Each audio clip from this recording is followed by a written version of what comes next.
Hey guys, it's me again. So today is a very special video that I'm making. A few weeks ago, I did mention that I was gonna upload a story that is very dear to me. And since it's almost Easter, I thought it would be fitting to kind of talk to you guys about my journey and having a relationship with God. Growing up, my family has always been Christian, so my mom would always take my sister and I to church. And let me just tell you that it was such a drag because the church that she took me to was like a 2-hour long service, and I just felt like I was never able to get into it because it was obviously catered to older adults, and I would never make the effort to go hang out with the younger kids. And realistically, there wasn't really a group for those people. It was a small church, so I would just have to sit in with my mom and my dad at church and my sister and sit there not interested in whatever they had to say. But I've always grown up in a Christian, environment. And so when my decision a year ago to accept Jesus Christ, it wasn't as hard as I thought it would be. So let me just start off by saying that, okay, so I'm gonna get very personal, but I thought that there might be someone out there that might be going through the same thing or might be experiencing lows in their lives where they feel so alone. And I wanted to talk to you guys about my journey and where I am now. So growing up, I never really had the best relationship with my dad. And it was just more of, I guess, the way I was brought up, or just the way that my relationship with my parents was that I just never really developed that like bonding or that relationship with them. So there was a lot of reasons why I was resentful towards my father. One of the main reasons why I felt that way was because I felt like he wasn't really a part of my childhood growing up. And I just felt very alone. I felt like there was things in my life that I missed out on, or things that could have been better. Not saying that my life wasn't good or that I had a bad upbringing, but I just felt like I was missing that father figure in my life. So growing up, it was really difficult for me. And so I had a lot of resentment towards him, and it wasn't the best feeling. And I felt like my whole life, I probably thought that I was going to feel this way and just feel that way towards him. And it wasn't until last year in the end of January, my dad got really sick. And so I really didn't know what was going to happen with him. I knew that he was really ill, and we weren't sure if he was going to make it. So that was a very scary time. And I didn't realize how much it would affect me until I saw my dad in that bed. He was, obviously they had to put him under because whatever infection he had was spreading, and he just had a fever, and they were trying to figure out what was going wrong. So to make the situation better, they had to sedate him, and we honestly couldn't, he was just under the whole time for like a week.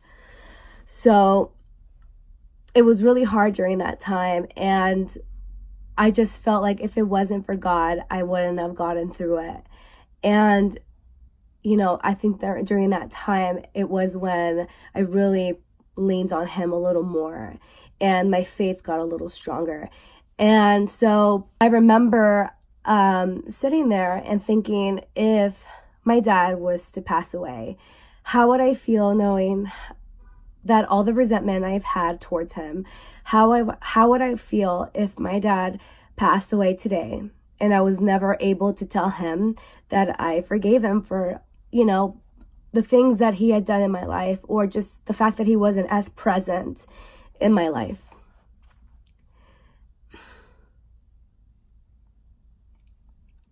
So I just felt like if when my dad comes out of this, I wanted to tell him that all the things that he has done, that I don't hold him against, that I'm not going to hold him against those things anymore. And so that was kind of like the starting point of how Jesus came into my life. Sorry. So fast forward to March, Matt and his dad and his friends were in Puerto Vallarta celebrating his dad's birthday. And I remember being home and just, it wasn't a good week for me. And so I just felt like there was I had a lot of stress, and people were pulling me in different directions. And so my dad was still kind of recovering from what happened. So I just felt like I needed a break. I needed to stay home that weekend. It was a long week, and I just wanted to kind of relax. And so I remember that Sunday approaching, and, I figured I probably should go to my mom's house and spend Easter with them. But I kind of just felt, I just wanted to do and celebrate Easter on my own this time. And it was weird because, growing up, again, my mom would always drag me to church. And I just felt like this last year, just something was different. Like, everything that just happened with my dad was obviously something that affected me a lot. And then there was other things that were affecting me, and just negative thoughts and things that I didn't want to,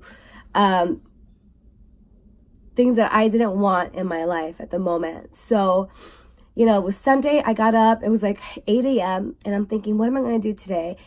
So I got ready, and I thought about inviting a few people, but I was just kind of like, I kind of just want this time for myself and just go, and just needed a way to get away from all the craziness and just clear my head for a minute.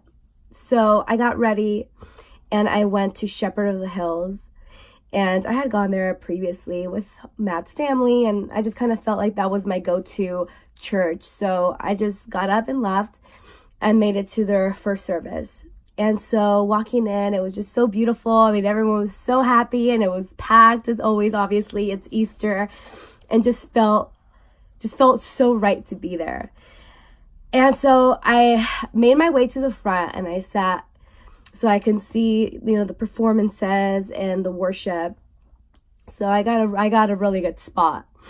And I remember just during the worship, I just felt so many emotions. And I just couldn't figure out why I just kept feeling this way, or it just felt like I needed to be there on that Sunday. So the service was beautiful, and I was so happy that I went. It was like a concert, just celebrating Easter and everything that Jesus had done for us. And towards the end, Pastor Deadly looked to the crowd and said, I know there are a lot of people that are still doubting whether this is true or not, relating to Jesus, if all that was real. And I have to say that a part of me, although growing up, going to church and as a Christian, I just felt like a part of me still doubted it. A part of me still was afraid to let that in. So I just, again, went in there with open arms and an open mind. And I don't know what I was expecting, or I wasn't really looking for anything in particular, but I just went. And when he was closing out the service, the screen had some historians of that time talking about this man, Jesus. And that this man was real, this person that was crucified. And all these historians had the similar story. So it kind of, when he told that story about 3 scholars, 3 historians, 3 people of history that have a reputation, that are well known, talk about a man being crucified, that the Messiah of the Jews has been killed, that kind of just validated so many things for me, because I felt like that in that moment, Jesus really was speaking to me. I've always been a history person. I've loved history. I love learning about the past. And I just feel like it was the best way to kind of reassure me that this isn't history. I'm showing you proof that there was a man named Jesus. And so that really spoke to me a lot. And so it wasn't until the very end when he said, if you still are doubtful about this, if you still don't believe me, I want you to ask the person next to you if they've been touched by Christ themselves. And he's like, as a matter of fact, I don't want you to do that. As a matter of fact, I want everyone in this room that has been touched by God in some way in their life, I want you to raise your hand. And in that very moment, I want to say that half of the room had their hands raised. And it was just a moment of, I don't even know how to explain it. It was just that was when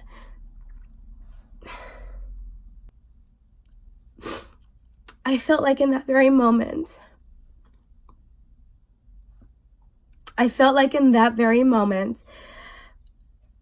Jesus had lifted the blindfold, that Jesus had lifted that blindfold off of my eyes to see that everything that I've grown up with, everything that I've doubted or, had questions about was just facts. It was, he came into my life that day. And he had been working in my life, for a long time. I just feel like I was never really open to it. And I think leading up to that, with everything that happened with my father in the beginning of the new year, I think that's when he was really working and really testing me. And it wasn't until that time when Jesus came into my life and lifted the doubt and the fear that I was able to really open my heart to him. And it was a very beautiful moment for me. And I left church. So, I was happy, but I couldn't believe it. I never, every Christian talks about, having that relationship with God, and talks about their first encounter or their first time where they were touched, and were opened to having this relationship with God. And I was so taken back to know that time was happening for me. It had happened. And I'll never forget, out of all the days, out of all the years, I think God has his timing, and we know that. And it was just the perfect time for me. And that was the day that he finally revealed himself to me. And I can't really explain to you how I felt, other than this feeling that I don't have to do life without him anymore. And it truly is a beautiful thing. And now, with that being said, I was able to really work on the relationship with my father. I remember after I'd gone to church that Easter, I want to say a few weeks after, I went to my parents' house, and I remember my dad still kind of out of it. He was on heavy medication. He was very thin, and he was still kind of, getting better. I wasn't there to judge him. I wasn't there to remind him of how he made me feel. I was there because I realized that if I wouldn't have done this, if I wouldn't have told him what I was about to tell him, that if my father would have died, I would have had this guilt, and I would have lived with this burden for the rest of my life, knowing that I wasn't able to forgive my father. So when I got there, I told him that, I'm glad that he's feeling better. And I wanted to tell him this, that God loves you. that I or no one else is judging you for the mistakes or of your past, that we are here for you and we just want you to be happy and we want you to move forward and live a better life. So that's all I said to him. And all I said was that I wanted him to feel better. And I told him that I forgave him for the things that I felt like I missed out on. And I apologized for the way I was.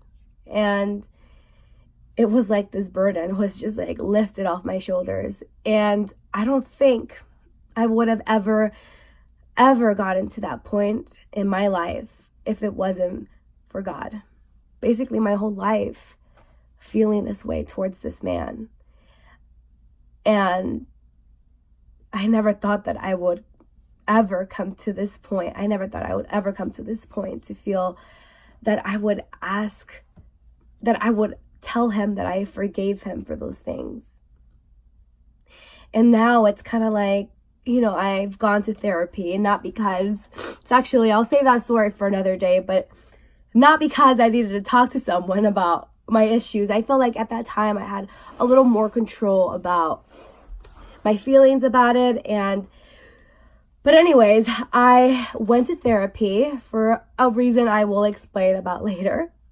But I went to therapy, and so anyways, I had to obviously open up about a few things, and that's fine, I did. And that ended up working out. Like, I really ended up loving therapy. And I remember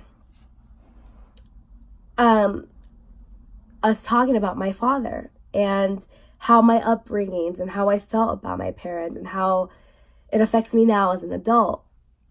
And I told her the story, and I told her that I have a better relationship with my dad now and that I have forgiven him. And she looked at me and she said, well, how did you do it? And I mean, the only answer was God. I told her, I wouldn't have been able to do this. And the reason why I was able to forgive my father was because of my faith in God, because of my relationship with God, because he was the way for me to be able to forgive my father, because he was able to show me that there was so much more than having this resentment towards someone. And so she was in shock. I mean, she was like, do you understand that the progress you have made since the beginning of the new year till now, it takes people years to get to this point in their life. And when I sat there and really realized all the things that she was telling me and taking it all in, she was right. And if it wasn't for that very moment, that time that Easter day when I went to church, when God presented himself and lifted that veil of doubt up for me, that was the moment when I realized that anything was possible. And I'm glad that I was able to now have this better relationship and just a better outlook on things. Not saying that I'm perfect, not saying that I don't have things that I need to work on, but it's definitely been a transition and it's been eye-opening. And I want to say that it really, truly has helped me to be a better person. So I just felt like with Easter being this Sunday and it being Good Friday today, I felt like I needed to deliver this message, because if you ever felt doubt or you've ever felt resentment towards someone or hate or feeling like you're never going to be heard or understood or just living life in fear, I just want you to know that there is an answer for that. Like, there is someone out there that truly cares about you and that wants a relationship with you, and that's God. Everyone has their timing. Everyone has when they're ready to do things, and this was the time for me this time last year. And I'm so happy to share this with you. I don't think that I've ever opened up this much about my family or my relationship with God. And when I truly say that I love Jesus, I do, because he's changed my life so much in a way that I can't even like put into words. And I'm extremely grateful, and I'm so excited to see where my life goes from here with my relationship with Matt and my family. And so I wanted to share this story with you guys, and I hope that, again, if you ever feel alone or lost, just know that there is someone there for you. And that's it. That's my story. I hope that it's shed some light, and I hope that this is a testimonial that may lead you to that one day. And so I felt the need that and God really pressing me to do this today. And yeah, I know a lot of people were asking, and I know a lot of you were interested in hearing it. So here it is. Thank you so much for watching this long video. But I hope that it serves as guidance for you guys. Happy Good Friday, and I hope you guys have a lovely Easter. Bye.